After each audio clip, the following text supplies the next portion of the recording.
Paso ya está con nosotros acá en el Destape Radio. A ver la hora, 11 de la mañana. ¿Qué más? 11 25 80 93 60 es el teléfono. ¿Qué más? El hashtag es detrás de las noticias. Bueno, ahora vamos a ver ahí, así charlamos un poquito. ¿Y los oyentes, algún comentario o no? Tenemos varios, pero estamos guardando. Hay varios, un ratito.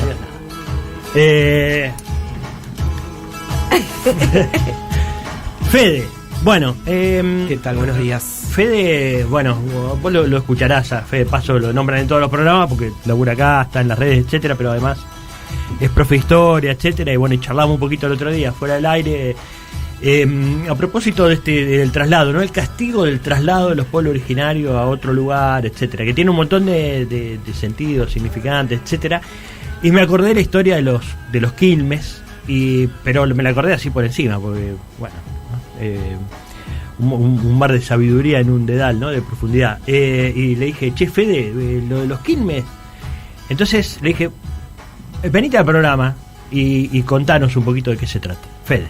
Sí, la temática indígena es una temática que siempre está volviendo porque forma parte de nuestra identidad, ¿no? Recién escuchaba a Santoro que hablaba que descree del ordenamiento horizontal de la política de izquierda a derecha. Y bueno, eso tiene que ver con que nosotros somos un pueblo mestizo.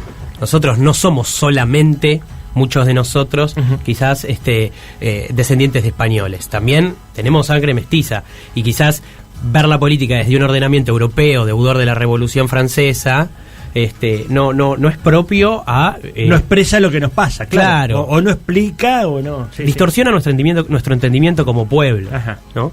El caso de los indios Quilmes es un caso histórico muy paradigmático, muy revisitado, porque es un caso de desarraigo absoluto. O sea, a mí me gusta titularlo así, es un caso de desnaturalización completa de un pueblo, ¿no? Que es el pueblo de los indios Quilmes, que nos ubicamos más o menos en el siglo XV, plena dominación inca, ya sobre el final, porque los españoles estaban llegando también, y se expanden sobre la frontera. El Inca suyo era un imperio o una sociedad, una civilización conquistadora, expansionista, y cuando llegan a Tucumán, van corriendo la frontera de los distintos pueblos, y cuando llegan a esa zona del norte del país... Claro, ahí en Jujuy, que ya estaban los diaguitas, me imagino, ¿no? Exactamente. No sé exactamente. Los Quilmes son de extracción diaguita, es bien. Un pueblo diaguita. Y bueno, ellos fueron expulsados, se dice que desde Chile hacia Tucumán, por parte de los incas. O sea, ya es un pueblo guerrero que venía con una extracción guerrera que venía de tradición, ¿no? Un pueblo que se plantaba.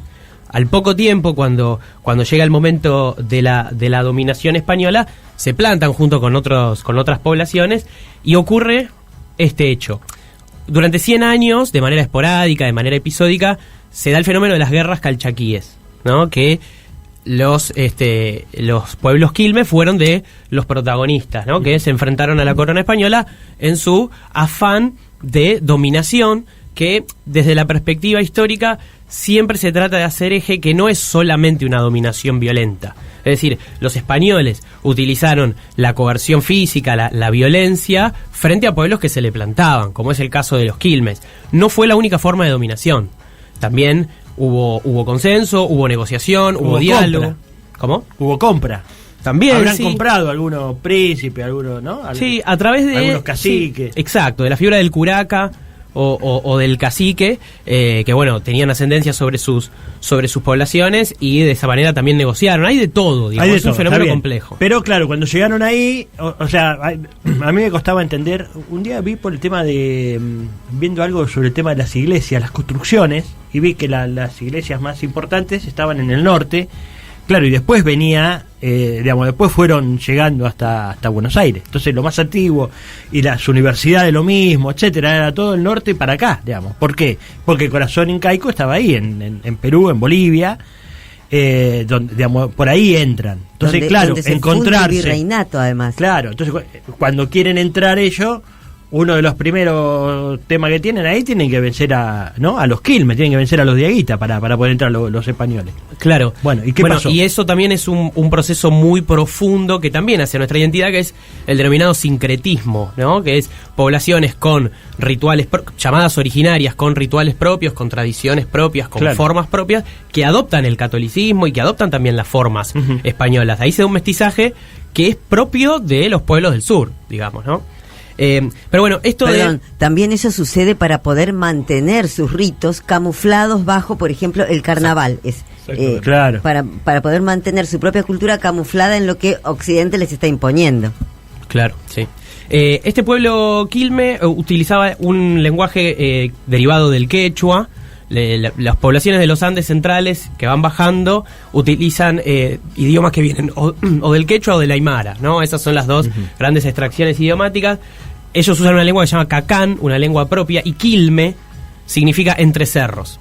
Entonces, ahí es donde viene, ¿no? Porque uno sabe de lo que vio en la escuela o por ahí de conocer o habitar en el sur, porque yo soy del conurbano sur, que Quilmes es por los indios Quilmes. Pero entre cerros significa... ¿Qué tiene que ver? ¿Qué tiene que ver? Claro, ¿Qué pasó? Bueno, ahí estaban los Quilmes, quieren entrar y los Quilmes resisten. Claro, resisten y como medida ejemplificadora, como medida disciplinadora, de escarmiento, los españoles obligan a esta población a ir caminando desde Tucumán hasta Quilmes, las costas de Quilmes, que en ese momento era un fuerte emplazamiento de la trata negrera, de la trata esclavista. ¿En dónde quedaba eso? ¿Acá? En el conurbano sur, en la ciudad de Quilmes. ¿En el Río de la Plata? Claro, en el actual municipio de Quilmes. Y ahí se asientan una población de 200 Quilmes, los que fueron quedando. Los que sobrevivieron también, ¿no? Porque venir caminando de allá, me imagino... Primero, tenía que resistir ahí, ¿no? Eran un pueblo como guerrero y aparte bastante inteligente con la estrategia que tenían, que fue uno de los últimos pueblos que pudieron doblegar, ¿no? Ahí en el norte. Sí. Más o menos desde hacía 200 años estaba en Tucumán y en 1666 la Real Audiencia de Buenos Aires, todavía no estaba el Virreinato del Río de la Plata, que va a ser 100 años posterior, decreta la deportación, esta deportación tan violenta que estamos diciendo, violenta desde el punto de vista físico, pero también desde el punto de vista simbólico, ¿no? Lo que significa el desarraigo, la desnaturalización, para conformar una reducción. Que básicamente una reducción es en el lenguaje colonial de la época, es un amontonamiento de indígenas, un amontonamiento de, entre comillas, naturales, para que trabajen para la corona, dando tributo a la corona y a la administración colonial. Esclavos al servicio de la corona, de hacer una cosa así. Exactamente. Y la resistencia que vos decís, Javier, perdón, profesor, lo de los cerros, es que estaban en el Pucará, que es como el punto más alto, y a los españoles cuando bajaban del norte los veían venir por la luminosidad de sus cascos de hierro con el sol. Entonces ya preparaban la ofensiva y un par de veces le pegaron un par de cachetazos hasta que los españoles doblegaron y ahí los pudieron reducir, ¿no? Sí, sí. En 1812, que es uno de los puntos más altos de la revolución, de 1810 a 1813 son los puntos más altos del proceso de Mayo, como se dice. Se dicta la libertad de los indios Quilmes y se elimina la reducción, ¿no? Uh-huh. Que esa fue una política del triunvirato y fue una política de los patriotas criollos de Mayo que hacen la revolución, ¿no? También. Había con el tema de los pueblos originarios, hay una postura de los patriotas, ¿no? En general, sí. Digamos, San Martín, Belgrano, Moreno, etcétera, una mirada distinta a la que tenían los españoles con respecto al tema de los pueblos originarios. Sí, son miradas que se da a esta élite criolla, también en un contexto de pragmatismo también, de para dónde está yendo, porque también si nos situamos con lo que está ocurriendo... Sí, no se puede, uno ahora... También pensarlo desde ahora es difícil, ¿no? Pero también San Martín tiene su herencia es indígena, o sea, no es 100% criolla pura, y también algo de lo que hablaba el profesor Fede hace un rato, que es la composición genética de nuestra sociedad de hoy. Pueblo, sí, claro. Exactamente. Que según el censo, el más del 60% de la Argentina tiene ascendencia indígena. Muchos no lo sabemos o no lo saben, pero esa es la composición. Y un dato que también en mi familia hay muchos estudiosos de la cuestión indígena, es muy bueno lo que dijo el profesor Fede, porque no habló de el conflicto indígena. Dijo, el tema indígena, eso ya nos sitúa de otra manera frente a un tema que hoy está siendo conflictivo, pero no justamente por el indigenismo.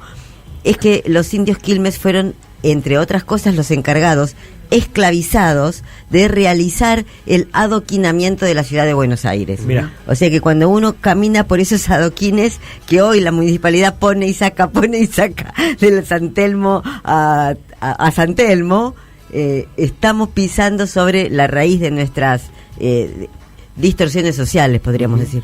No, pues es que hablamos de eso a partir de lo que entendíamos como una humillación extra que había con estas mujeres que detuvieron ahí en la Patagonia, ¿no? Y las llevan a Ezeiza, a 1.600 kilómetros de su hogar, de su familia, de sus afectos, sus hijos, hijas. Y cuánto de eso había, ¿no? Y ellos sabían cuando quisieron humillar a los Quilmes, cuando les ganan, porque les tenían bronca, lo que hacen es los desarraigan, ¿no? Y eso es una forma de humillación como histórica de la humanidad, en rigor, ¿no? No es una idea específica de los españoles de la conquista.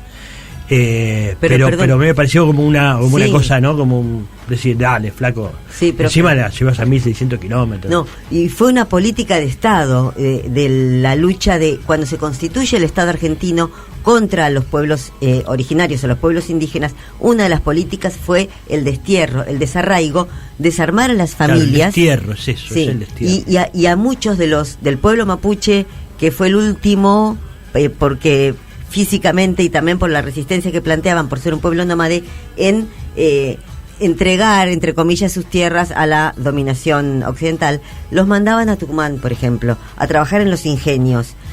Desde la cuestión climática hasta el desmembramiento de las familias, era imposible que esas sociedades subsistieran. Y otro dato que tiene que ver con esto es que el perito Francisco Pascasio Moreno, que fue también un gran naturalista, fue bastante complicado en su relación con las comunidades indígenas y llegó a traer a los museos de La Plata y de el museo de aquí de la ciudad de Buenos Aires, que hoy es el Museo Paleontológico,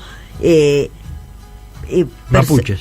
Sí, vivos, o sea, familias vivas, y otras para estudiarlas. Sí, y quedaban en una mini reducción, como dijo Fede recién. Y hay otros casos que después los podemos seguir tratando, porque cada una de esas historias nos habla de quiénes somos, como decía Fede, los que llevaron a la exposición de París. El París, exactamente. Eso fue muy típico del positivismo, claro, de ver lo exótico y ver esta cosa como algo inferior, y el positivismo muy ligado al eurocentrismo, ¿no? Es decir, el eje del mundo o el centro del mundo.